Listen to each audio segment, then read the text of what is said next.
Alors, dans ce week-end, vous l'avez entendu, il y a un séminaire sur le ministère sur le roc. Et donc, le sujet, c'est un peu être reconnecté avec nos racines juives dans lesquelles nous étions greffés à Jésus-Christ. Parfois, on le sait, parfois, on ne le sait pas. Mais heureusement, on est en train de parler de ça et de comment retourner à ses racines et ce que ces racines sont là dans la parole de Dieu, parce que la parole de Dieu était écrite que par des Juifs.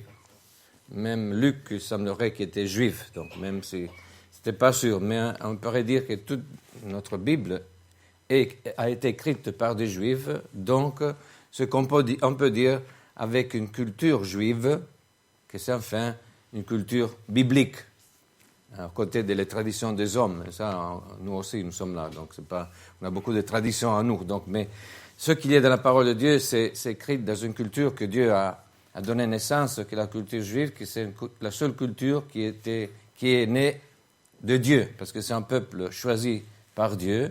C'est une nouvelle génération qui a commencé avec Abraham, avec un nouveau ADN. Bon, après, il y a tous les problèmes qui sont venus après, mais c'est Jésus, c'est la seule culture dans le monde qui est vraiment née par Dieu, que c'est Dieu qui l'a créé. Donc, tous les enseignements, les lois, tout ce que Dieu a donné à ce peuple, qu'on trouve écrit dans la parole, ça fait partie de cette culture. Et donc, là aussi, si on veut comprendre bien la parole de Dieu, la Bible, de quelque part, il faut rentrer dans cette culture. C'est comme si vous voulez vraiment comprendre les Italiens, il faut comprendre la culture des Italiens, c'est très compliqué d'un côté, parce que tout est un mélange de différentes cultures, même si on vient tous des Romains, mais à la fin, on était tous mélangés par des invasions, de ce qu'on appelle les barbares. Tout ce qui était de ce côté des Alpes, pour les Romains, c'était des barbares quand même, non? Donc, pardonnez-nous pour ça. Ils ont fait des bonnes choses, les Romains. C'est civilisé depuis, donc les vignes, enfin, ça vient des Romains ici à Martigny, parce que quand les Romains se déplaçaient, il fallait amener des vignes pour avoir du bon vin. Bon, voilà. Ça, c'est après, maintenant, c'est devenu vin suisse, c'est bien. Mais c'est la même chose qu'on a voyagé, on est allé dans différentes nations, surtout des nations dans lesquelles la culture est très différente de la nôtre, comme l'Afrique, comme l'Inde, comme l'Asie, donc la Corée du Sud, on était là. Et chaque fois, on a découvert que pour aider, pour porter le message aussi de Dieu, ce que Dieu nous a donné, c'était de pouvoir comprendre dans quelle culture nous étions en train d'apporter tout ça et de vivre et de s'adapter à cette culture pour être près de nos frères et sœurs, pour créer ce lien qui nous permet de parler à cette culture, vous comprenez? Donc, parfois, c'est compliqué parce que c'est pas... On fait des choses, même quand nous sommes allés les premières fois en Corée du Sud, on a fait des choses que pour eux, c'était une offense. Et pour nous, c'était normal pour notre culture, mais pour eux, ça allait vraiment contre leur façon de penser. Donc, il faut faire un effort, et chaque fois, on a essayé aussi d'étudier un peu l'histoire de ces nations, de cette culture, pour essayer de les comprendre et de vivre et de rentrer dans leur culture. On a été en Corée du Sud 14 fois, et à un certain moment, au fur et à mesure qu'on y allait, c'est comme on a commencé à se ressentir chez nous, même si ce n'était pas notre culture. Et donc, pour comprendre comment les Coréens vont répondre, il faut essayer de comprendre un peu comme les Coréens pensent. Qu'est-ce qu'il y a derrière dans leur façon d'être. La culture coréenne, c'est une culture qui a 5000 ans d'histoire, avec toutes des choses qu'ils ont vécues différemment des nôtres. Et donc, ils ont formé une façon de penser, ils ont des valeurs, des coutumes qui sont différentes des nôtres. Donc, il faut rentrer là-dedans. Et c'est la même chose avec la parole de Dieu. On ne peut pas vraiment comprendre la parole de Dieu si on ne rentre pas dans la pensée qu'on appelle la pensée hébraïque. Amen. Tout est rentré dans cette culture. Même Jésus est venu pour les Juifs. Il était juif, il est encore juif. Il n'a pas arrêté d'être juif parce qu'il est né là. Comme homme, il est dans sa culture, il a parlé à sa culture. Il y a des choses dans la parole de Dieu, dans les évangiles, que nous ne pouvons pas comprendre si nous ne rentrons pas dans cette culture hébraïque, que c'est toute l'histoire de la Bible, du début jusqu'à la fin, jusque-là. Amen. Jésus est venu, il a parlé dans cette culture.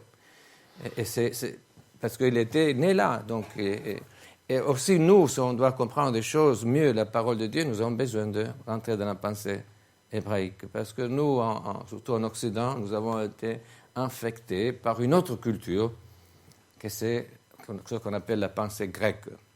Et la pensée grecque, c'est pas mal opposé à ce que c'est la pensée hébraïque ou la pensée biblique. Et donc, on risque parfois de lire la Bible et de la lire dans cette culture étrangère, que ce n'est pas la culture de la Bible. Et si nous voulons vraiment comprendre la pensée de Dieu, comme Dieu pense, il faut rentrer dans cette culture, parce que Dieu a donné des choses à son peuple qui est spécifique là, qui a formé cette culture, et nous avons besoin d'y rentrer. Il faut connaître comment vivait le peuple juif. Je vais juste faire un exemple, après je viens à la parole. Enfin, j'ai tout changé mon message ce matin, mais ça va. C'est comme ça qu'il se passe. Je passe des heures pour préparer, après le matin, tout changer. Mais j'aime ça. C'est intéressant, c'est une aventure. Donc, par exemple, une chose que on lit parfois certaines choses, mais on ne connaît pas. Par exemple, on dit que Jésus, c'était à la fête de tabernacle. Déjà, il faut savoir que c'était la fête du tabernacle. Donc, voilà. Il parle que Jésus est allé à la fête. Donc, c'est cette fête de 7 jours dans laquelle on célèbre la moisson, la dernière moisson, mais aussi c'est une préparation pour la nouvelle moisson. C'est comme une demande à Dieu de l'eau, de la pluie qui viennent pour pouvoir rentrer dans la nouvelle moisson, pour bénir, pour rendre souple le terrain et pour semer, pour que la semence puisse grandir. Amen. Et c'est dans 7 jours que Jésus dit: si quelqu'un a soif, qu'il vienne à moi et boive de l'eau que je lui donne. Okay? Une source d'eau, rivière d'eau sur son sein. Pourquoi Jésus a dit ça dans ce jour? Parce qu'enfin, il a dit, vous cherchez, vous demandez l'eau, mais enfin, moi, je suis l'eau de vie. Vous voyez, Jésus a amené son message dans la culture, que c'est enfin sa culture.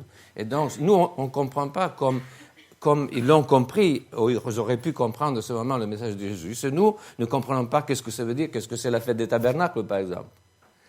Parce qu'après, il y a un autre, dans le chapitre 8 de Jean, ça c'était chapitre 7, chapitre 8 de Jean, Jésus dit une autre phrase très importante, il dit « Je suis la lumière du monde ». Mais il l'a dit de nouveau dans un jour spécial, parce que le dernier jour du Sukkot, de tabernacle, il y avait plein de lumière dans la partie haute de Jérusalem qui illuminait toute la ville.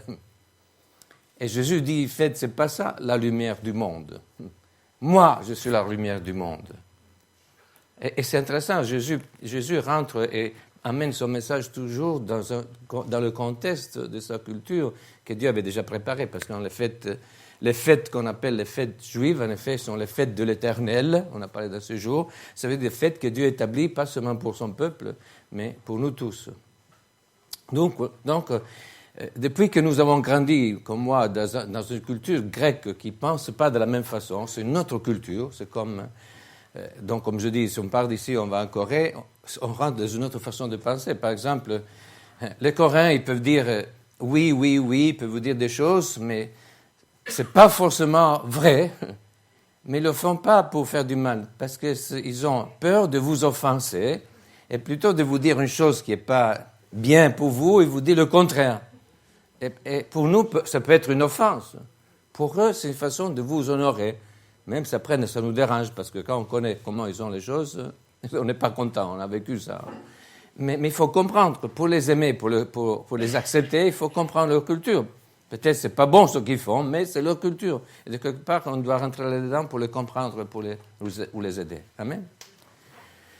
Alors, il y a un texte, et donc je veux dire, dans la culture grecque qui s'est développée, qui a touché aussi l'Église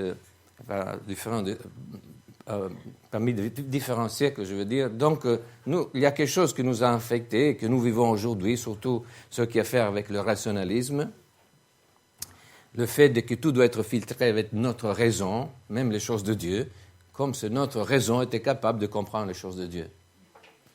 Ça vient d'une personne, d'un Italien, malheureusement, qui s'appelle Thomas d'Aquin, qui a dit une grande bêtise sans savoir où il était en train d'aller, qu'il a dit qu'à la chute, tout l'homme était touché, sauf notre raison.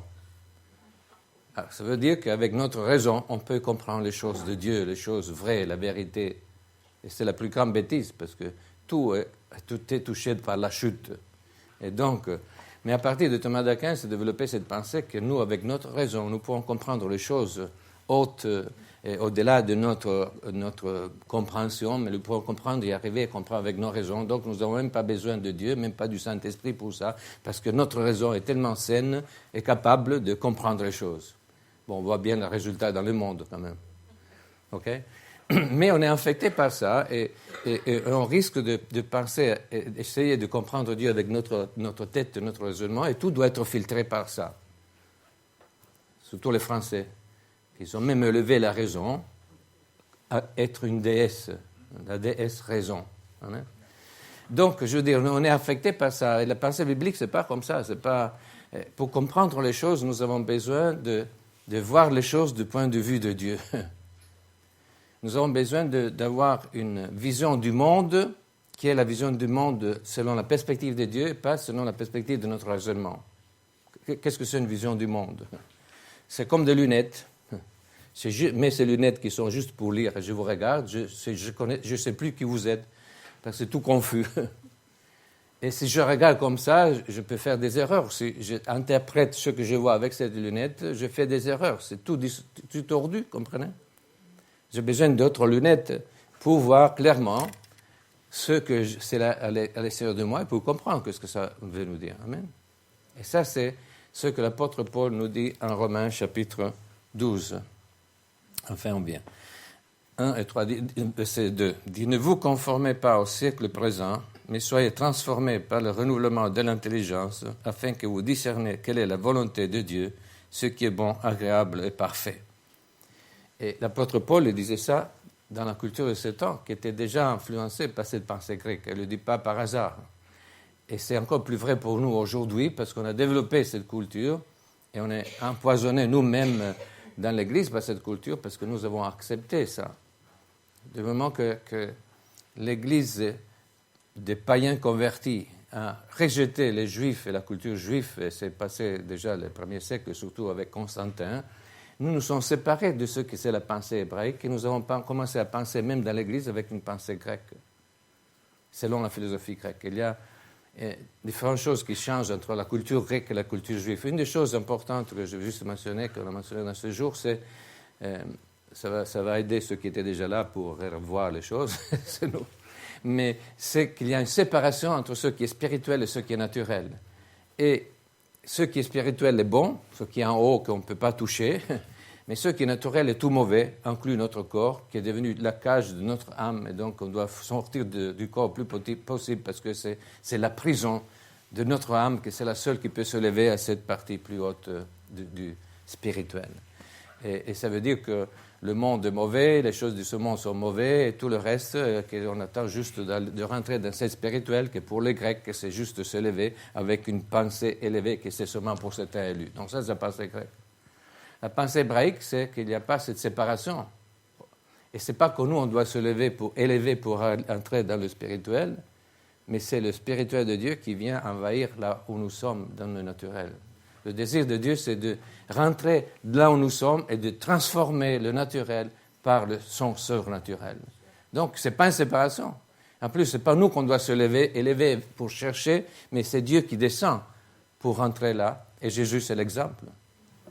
Jésus, pour nous parler, a dû devenir comme nous, rentrer dans cette culture ici, du côté que c'était quand même la sienne, déformée par l'esprit religieux quand même, mais il est descendu pour ramener la réalité du ciel sur la terre. Amen. Et ce que nous a enseigné Jésus, c'est exactement ça, selon la culture biblique. Quand nous prions la prière du Père, notre Père, il dit « Notre Père qui est dans le ciel, que ton nom soit sanctifié ». Et après, qu'est-ce qu'il dit? Que nous, on puisse monter dans ton royaume? Non, que ton règne vienne sur la terre, et que ta volonté soit faite sur la terre, comme elle est faite dans le ciel. Si nous pensons avec un peu à ce que veut dire, waouh, waouh, waouh. Chaque fois que je le répète, je dis waouh, waouh, Seigneur. Ça veut dire qu'on pourrait vivre, selon Dieu, sur la terre, ceux qui sont en train de vivre dans le ciel en ce moment. Bon, à un certain niveau au moins. Mais ça veut dire que le désir de Dieu serait de transformer cette terre, et un jour il va le faire, pour que cette terre devienne comme dans le ciel. Et un jour il va le faire, parce que quand il y aura, déjà pendant le millénium, mais après, avec nouvelle création, il dit que la Jérusalem céleste descend sur la terre et que Dieu va habiter parmi les hommes. Ça veut dire que le ciel descend sur la terre, parce que Dieu désire avoir une terre qui est exactement la même image, la même vie qu'il y a dans le ciel. Donc, il n'y aura même pas une différence, si on veut. Ce qui est vrai dans le ciel sera vrai sur la terre. Pas de séparation. Vous voyez, c'est sous le contraire de la pensée grecque. C'est une connexion complète. Et bien sûr, les Romains, parce que l'apôtre Paul ici écrit aux Romains, ils étaient bien imprégnés avec ça. Ils le savaient. Donc, il parle, il dit, faites attention de ne pas penser comme le monde autour de vous pense. Quand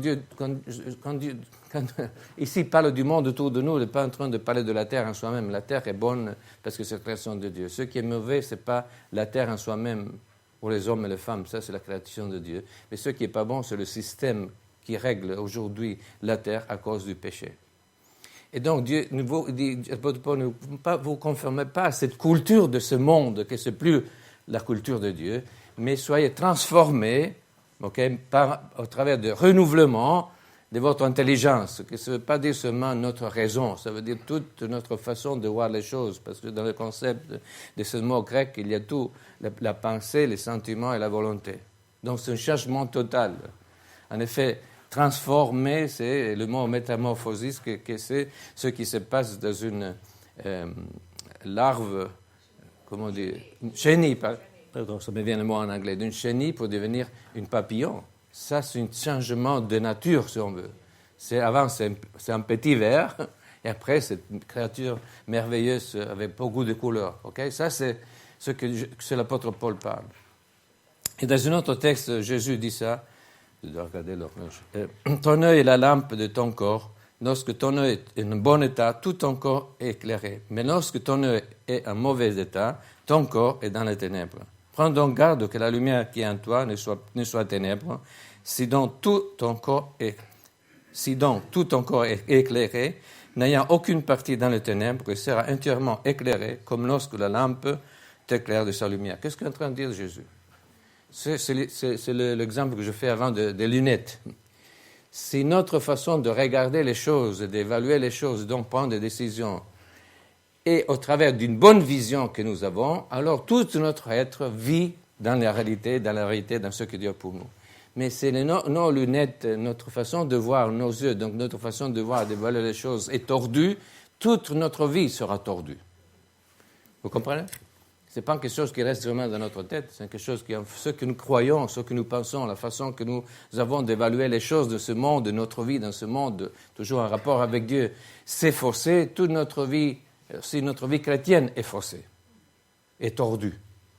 Et donc Jésus dit, faites attention de mettre de bonnes lunettes.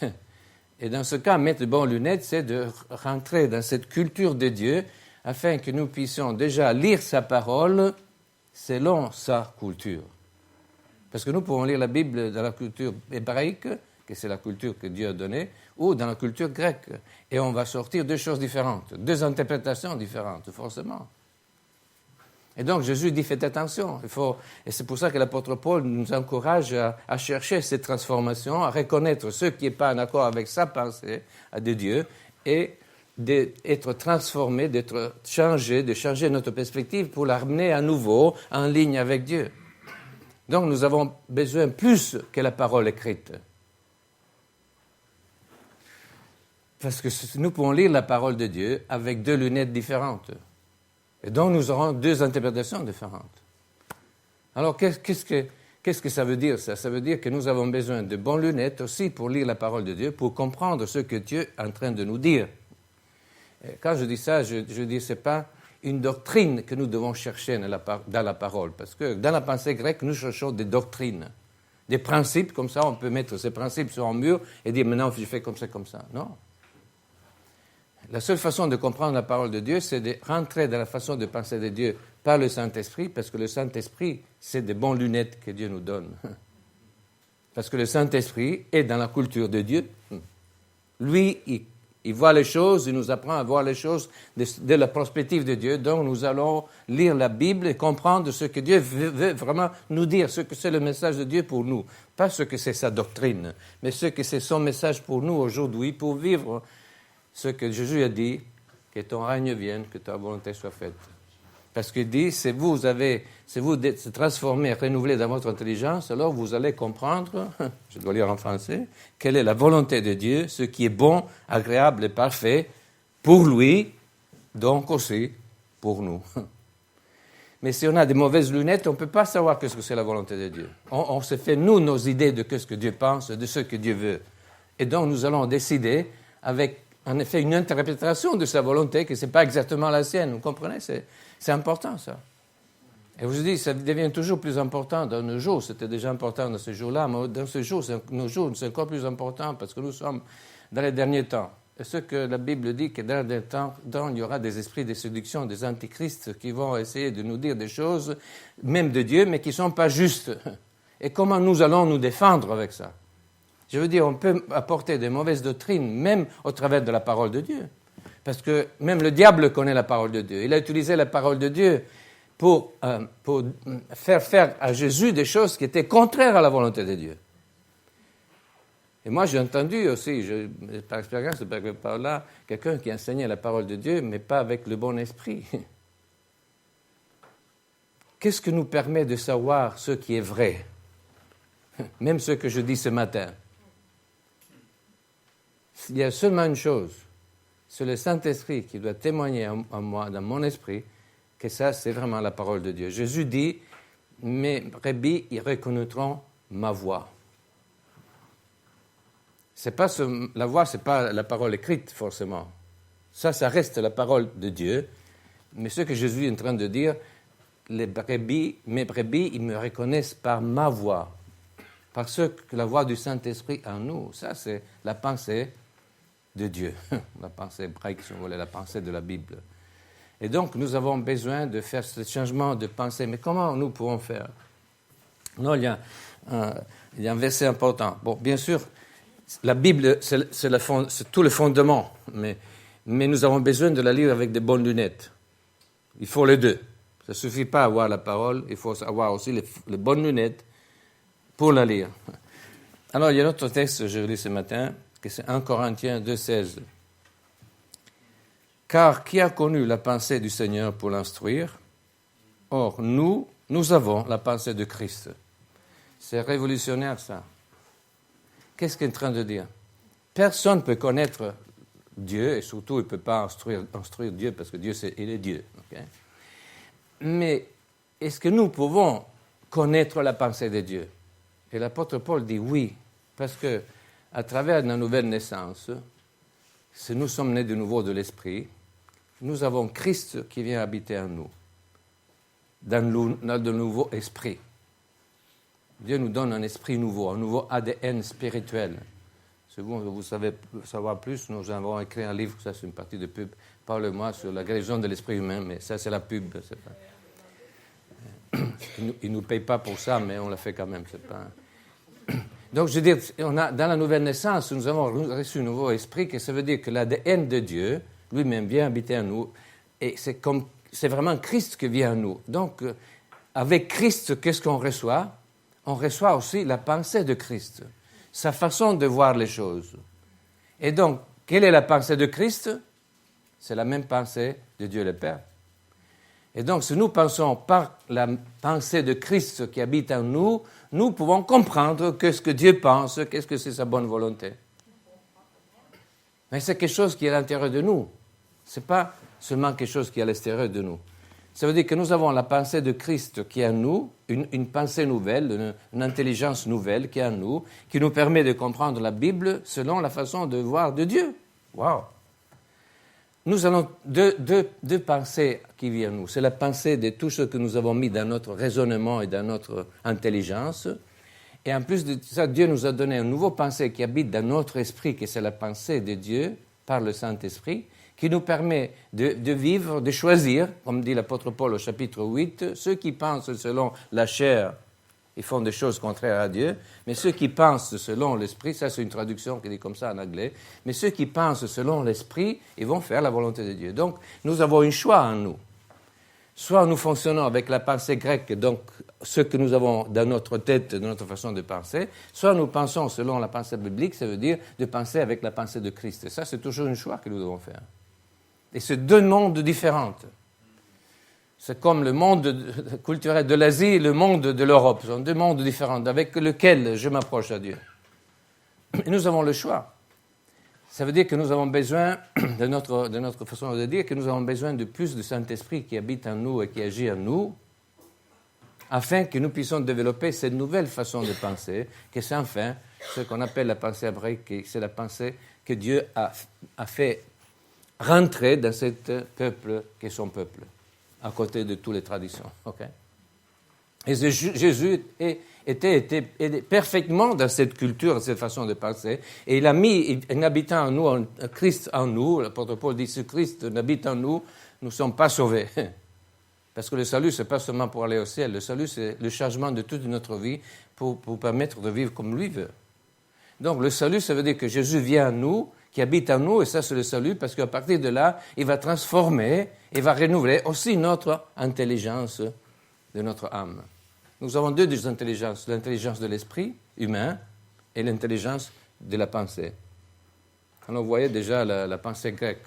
Dans la langue française, le mot esprit, ça veut dire l'intelligence ou notre esprit humain. C'est la confusion.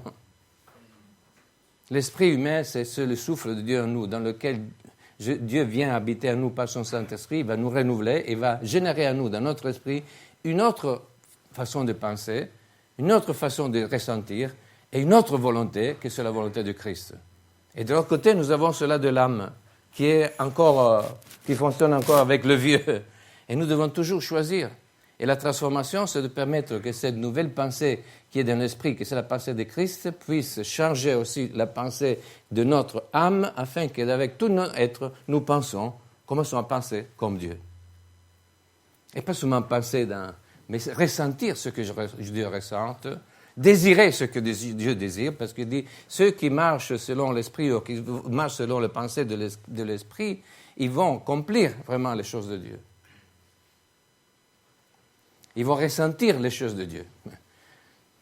Il y a un exemple dans la parole de Dieu de qu'est-ce que ça veut dire ça. Quand on parle de David, je ne m'appelle plus combien de temps, jusqu'à quelle heure c'est 11h15. Ok, alors j'ai encore 10 minutes.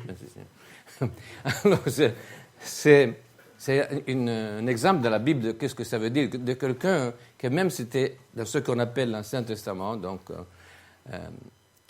il vivait déjà ça parce que c'était quelqu'un qui était en communion profonde avec Dieu, et c'est David. Dieu a choisi David comme roi parce que c'était un homme selon le cœur de Dieu. Ça, c'est un exemple. C'était déjà un exemple, une vision prophétique de ce que Jésus aurait été. Parce que Jésus était parfaitement selon le cœur du Père. Moi et le Père, nous sommes un. Donc, il n'y a personne d'autre comme lui. Mais déjà, David, c'est écrit que Dieu a cherché un homme parmi les autres qui était selon son cœur. Qu'est-ce que ça veut dire? Quelqu'un qui, malgré tous les défauts et toutes les imperfections, et même les erreurs qu'il a fait, quand même, son cœur était vraiment en syntonie avec le cœur de Dieu, parce que c'était quelqu'un qui aimait l'adoration et la communion avec Dieu. Parce que la seule façon de rentrer dans cette pensée, c'est de cultiver notre relation intime avec Dieu, parce que là, que cette pensée va se développer. Et David est comme ça. Et donc, le choix qu'il a fait, il était vraiment dans la volonté de Dieu. Par exemple, le fait qu'il voulait construire ce temple pour Dieu, si vous lisez la Bible, c'est pas clair c'est qui a eu ce désir. Parce qu'enfin, d'un côté, Dieu dit, mais c'est toi qui as désiré de bâtir un temple pour moi. Mais en effet, c'était Dieu qui voulait habiter en Jérusalem. Alors, c'était qui a choisi? Enfin, c'est toujours Dieu. Mais David était tellement en syntonie avec le cœur du Père qu'il a ressenti ce qu'était le désir de Dieu d'avoir un lieu en Jérusalem, parce que Dieu voulait habiter en Jérusalem et pas dans un autre lieu. Et donc, il a dit, je vais bâtir une maison parce que tu sois bien ici. J'ai une maison avec du bois, avec de l'or et tout ça, et toi, tu dois habiter dans une tente. Non, c'est pas juste, Seigneur, je vais te donner une maison qui soit honorable pour toi. Et c'est la même chose que Jésus a fait. Jésus n'a pas bâti une maison, mais il a fait de chacun de nous un temple et nous a rendus acceptables à Dieu par son sacrifice afin que Dieu puisse venir habiter en nous. C'est le même cœur, parce que ça, c'était toujours le désir de Dieu, c'était d'habiter en nous, de vivre par son esprit en nous, afin que nous puissions vivre comme êtres humains, selon son cœur, selon sa volonté. Wow! Alors, nous avons une chance. Quand je lis ce verset qui dit « Nous avons la pensée de Christ », nous avons une grande chance. Ce n'est pas une question d'instruction, de connaître la doctrine. Oui, c'est important de le connaître, c'est le fondement de la Bible, mais c'est d'avoir déjà en nous la capacité de penser comme Dieu pense. Si nous avons, ce Christ habite en nous et sa pensée est en nous, dans notre esprit, nous avons déjà la capacité de penser comme Dieu pense. Il faut juste s'appuyer sur cette pensée plutôt que sur la nôtre, afin que nous puissions penser comme lui pense. Alors nous allons lire la Bible comme Jésus pourrait la lire. Waouh! Alors nous allons vraiment comprendre ce que Dieu est en train de dire. Et nous sortons de toute confusion que nous avons autour de nous parfois. Et je disais, ça c'est encore plus important dans nos jours, parce que c'est un temps de grande séduction, dit la parole de Dieu, au dernier temps. Il y a plein de choses qui tout le monde dit son histoire. Et nous avons besoin de tester ce que nous entendons, soit au niveau de la parole de Dieu, soit au niveau des messages prophétiques que nous recevons, parce que les hommes sont toujours imparfaits. Et nous devons saisir ce qui est de Dieu et rejeter ce qui n'est pas de Dieu. Garder le bon et rejeter ce qui est bon. Mais comment discerner la pensée de Christ en nous? Et dans ce temps, avec Paula, on dit, parce qu'on était pas mal défiés dans les derniers temps par différentes situations, et on est encore défiés par ça, par différentes raisons. Et une des phrases que ma femme a sorties dernièrement, avec qui je suis d'accord, c'est que surtout dans ce temps que nous vivons, nous ne pouvons pas nous permettre de ne pas entendre la voix de Dieu. Et ce que nous cherchons de plus, ce qui crions à Dieu ensemble, Seigneur, nous voulons entendre ta voix. Nous voulons entendre ce que tu nous dis. Comment tu nous permets de comprendre les choses, de voir les choses autour de nous. Parce qu'à la fin, ce n'est pas seulement pour nous défendre de l'hérésie que nous devons faire ça. Dieu ne nous donne pas de vivre dans une condition de autoprotection, ou pour se protéger et pour vivre dans le survivre malgré tout ce qui se passe, mais d'être tellement remplis de cette pensée de Christ que nous allons influencer ceux qui sont dans le monde, comme Daniel a fait par exemple. Daniel vivait dans un contexte d'une culture païenne, idolâtre, occulte, et c'est pas que seulement lui n'était pas infecté par cette culture, malgré il a suivi l'école des magiciens, donc c'était le pire de pire. Lui, il n'était pas infecté par ça. Au contraire, lui, il a infecté la culture. Et des rois, ils ont dit, mais ton Dieu, c'est vraiment le seul Dieu.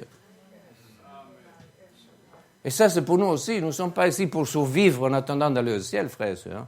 Nous sommes ici parce que nous avons un mandat sur cette terre, que ce n'est pas seulement de survivre, de se protéger de l'hérésie et de la pensée du monde, mais c'est d'aller et changer et donner la lumière dans ce monde pour leur donner une façon de penser que c'est la pensée du royaume. Nous sommes là pour être une lumière, une ville sur la colline, comme Jésus a dit.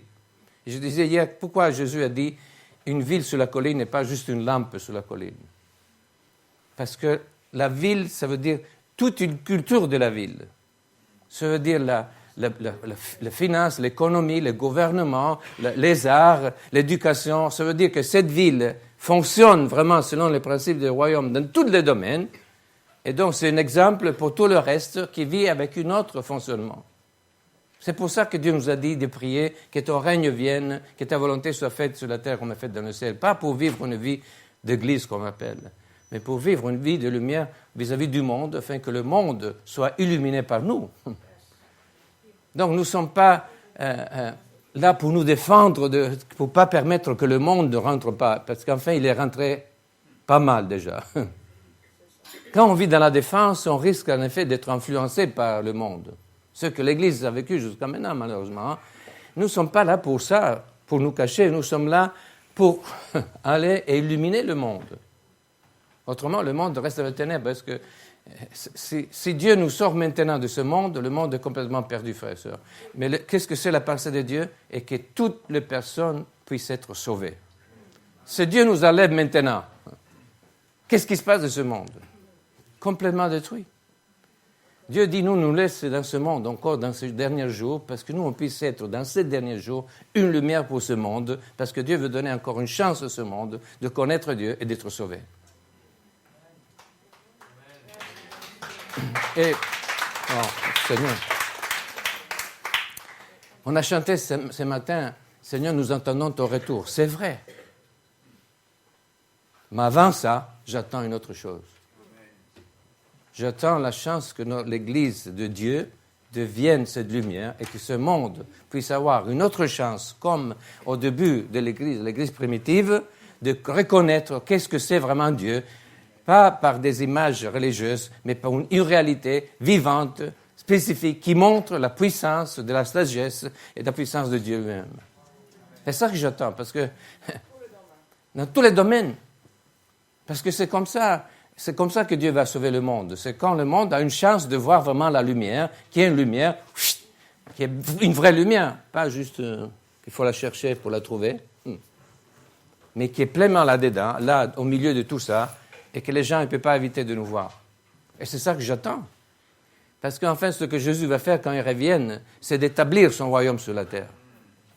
Mais pas dans une terre qui est complètement détruite, avec des milliards de personnes qui vont mourir parce qu'ils n'ont pas vu la lumière, mais Dieu veut donner une chance de ce monde aujourd'hui, dans ce temps, parce que le monde puisse avoir à nouveau une réalité de cet royaume et puisse dire « je le reçois » et qu'il ne puisse pas être jugé avec les autres qui ne veulent pas savoir. Nous avons la responsabilité de donner une dernière chance à ce monde, par la grâce de Dieu. Autrement, c'est le désastre. C'est 2 milliards de personnes qui vont en enfer. Et c'est vrai. Et ce n'est pas ça que Dieu veut. Moi, je ne peux pas penser à un Dieu qui décide de juger le monde, enlève l'Église comme ça, dans l'état dans lequel nous sommes, surtout en Europe, et c'est fini. Ce n'est pas le Dieu de grâce que je connais. Parce que Dieu dit qu'il veut sauver tous les hommes, et les femmes, bien sûr. Il n'est pas misogyne, mais ça, c'est notre histoire. OK? Vous comprenez ce que je veux dire? C'est un grand défi. Alors, cette invitation de l'apôtre Paul, c'est justement pour ça. Nous avons fonctionné, moi j'ai grandi de cet évangile de l'autoprotection. On essaie de se sauver la peau pour ne pas être infecté du monde. C'est le contraire. Il y a un exemple dans la Bible que j'aime beaucoup. Dans l'Ancien Testament, si on touchait quelqu'un qui était lépreux, on était maudit. Ou impur. Donc, de quelque façon, c'est comme une malédiction qui venait sur vous.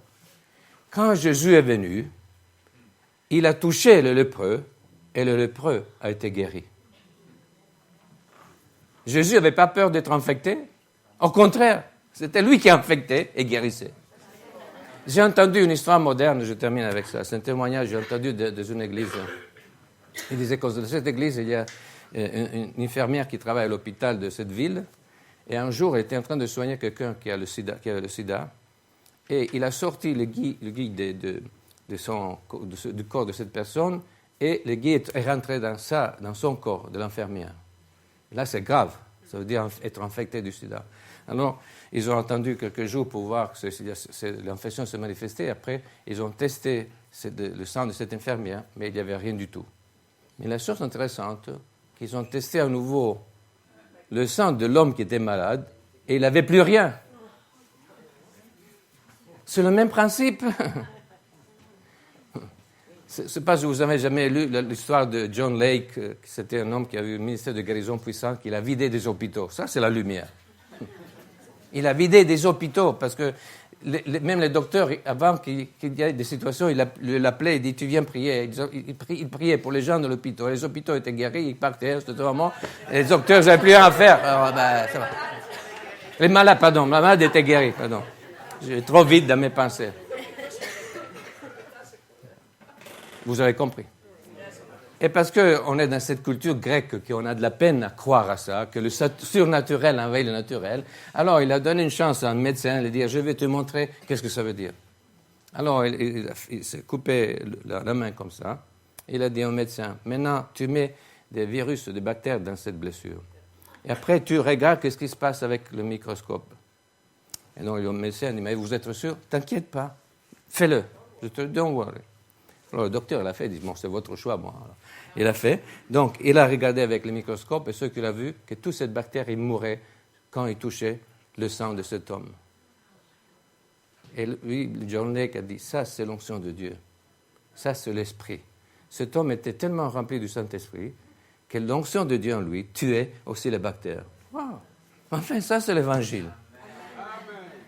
Ça, c'est l'Évangile, frères et sœurs. Moi, je dis, c'est ça dans quoi... Je n'ai pas grandi dans cela, malheureusement, donc j'ai développé une pensée qui ne croit plus que Dieu peut guérir aujourd'hui. Bon, ce matin, j'ai entendu des témoignages, mais ce n'est pas justement ça. C'est que la raison, ce n'est pas seulement pour nous que nous sommes ici. La raison, c'est pour guérir ceux qui sont là-haut, à l'extérieur, là, dans le monde, parce qu'au travers de ça, ils vont toucher le royaume de Dieu. Je ne connais pas toute l'histoire, mais je crois que cet homme qui était guéri du sida, je pense qu'il a réfléchi un peu de ce qui passait. Peut-être il a posé quelques questions. Et ce n'est pas cette femme qui a prié pour sa guérison non plus. Il n'a même pas touché. C'était elle qui était infectée. Et de quelque part, c'est un peu comme la Bible dit que Jésus a pris sur lui-même nos blessures. C'est une image qu'en effet, c'est comme la maladie de cet homme. Et a touché cette femme, mais cette femme remplie de Christ a absorbé cette maladie, pas seulement pour elle, mais aussi pour cet homme. Et c'est bien sûr que Jésus a fait avec ce lépreux. Jésus n'est pas tombé malade, au contraire. C'est le lépreux qui était guéri. Et qu'après, il a pu donner la gloire à Dieu. Amen. Wow. Ça, c'est la transformation, renouvellement de nos pensées. Amen. Seigneur, nous avons vraiment besoin de ça, Seigneur. Et Seigneur, nous avons besoin de changer notre façon de penser et de commencer à penser comme tu penses, que c'était la façon dans laquelle Jésus pensait, et donc il agissait. Si Jésus agissait dans la façon qu'il a fait, comme dans cette histoire du lépreux, ça c'était la pensée de Jésus, et la pensée de Jésus habite en nous, alors nous, on devrait vivre les choses que Jésus a vécues. Et Seigneur, je prie que tu nous aides dans ces temps spéciaux dans lesquels nous vivons, dans cette année juive 5777, Seigneur, que tu nous aides vraiment à vivre cette réalité. Seigneur, nous avons parlé de cette réforme qu'il y a eu 500 ans en arrière. Seigneur, aujourd'hui, nous avons besoin d'une nouvelle réforme. Une réforme de nos pensées, une réforme de notre façon d'être chrétien, Seigneur. Et Seigneur, je demande vraiment que tu amènes cette réforme avant tout dans notre cœur, chacun de nous individuellement, que tu nous rends conscients du besoin que nous avons de ce changement et d'être alignés avec ta façon de penser, Seigneur. Pas notre interprétation de la Bible, mais ta façon de comprendre ta parole. Et que ce n'est pas seulement de la doctrine, Seigneur, c'est de la pratique. Et Seigneur, c'est ça que nous te demandons. Parce que quand nos pensées seront renouvelées vraiment comme en ligne avec toi, c'est là que nous allons commencer à voir des miracles, Seigneur. Parce que alors nos cœurs, nos esprits vont souffrir à ton surnaturel. Et tu ne désires que ça, de rentrer pleinement dans le naturel, pas seulement parmi ton peuple, mais pour que ton peuple puisse sortir et l'amener dans ce monde, Seigneur. Et Seigneur, je te demande vraiment ce bouleversement de notre vie. Parce que personnellement, comme Dieu avait parlé, nous avons besoin d'être bouleversés par une visitation spéciale du ciel. Et Seigneur, nous savons que ce n'est pas seulement pour nous, Seigneur, c'est pour ton peuple. Et je prie encore pour chacun que nous sommes ici ce matin, que notre cœur puisse être ouvert à cette révolution, Seigneur, qui vient du ciel. Ça ne vient pas des hommes, ça ne vient pas d'une autre forme de religion, ça vient directement du ciel, Seigneur. Et ça va transformer nos vies. En effet, il habite déjà en nous, Seigneur. Cette révolution est déjà en nous, seulement qui est de quelque part paralysée d'un côté de notre être et on n'a pas permis de développer, Seigneur. Nous demandons que tu viennes et tu nous visites et tu réveilles. C'est pour ça qu'on a besoin d'un réveil. Que tu réveilles en nous cette réalité de Christ qui habite en nous. Et qu'on puisse vivre ce que l'apôtre Paul a dit, je ne suis plus moi qui vis, mais Christ vit en moi. Seigneur, c'est enfin... C'est ça que tu veux, Seigneur. Et c'est pour ça, Jésus, c'est pour ça que tu es mort et ressuscité. Pas seulement pour nous amener au ciel, mais pour nous permettre de vivre sur cette terre comme tu as vécu il y a 2000 ans, Seigneur. Et la même chose, parce que tu aimes ce monde et tu nous as donné à nous le mandat d'être la lumière de ce monde, le sel de la terre, Seigneur. Merci parce que c'est l'abondance de ta grâce, vraiment. C'est surabondant, Seigneur. C'est énorme, Seigneur. Et nous ne voulons pas rester avec une petite partie de cette grâce. Nous voulons la totale. Et pas pour nous, mais pour pouvoir la partager dans ce monde, afin que beaucoup de millions, de milliards de personnes puissent vraiment te connaître et être sauvées. Dans le nom de Jésus, nous prions. Amen.